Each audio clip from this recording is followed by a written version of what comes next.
Hey everyone, Tom here, and today we're going to talk about servicing the dosatron injector. Now we get asked quite a bit, how often should I replace the seals in my unit? There's a couple answers to that. One, the dynamic injection seals, which include the plunger seal and the check valve components, should be replaced every 6 to 12 months depending on usage. These seals are important because these create the injection process and are directly interacting with your chemical. So we want to make sure that those are new and maintaining that accuracy. These can be found in the mini maintenance kit. In the full seal kit, we have some watertight seals as well as our dynamic seals. This should be replaced every 2 to 3 years, again, depending on usage. We also have piston service kits.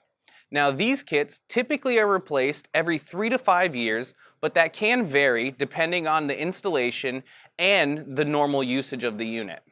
With any questions, as always, you can give us a call or shoot us a message directly online, and thanks for watching.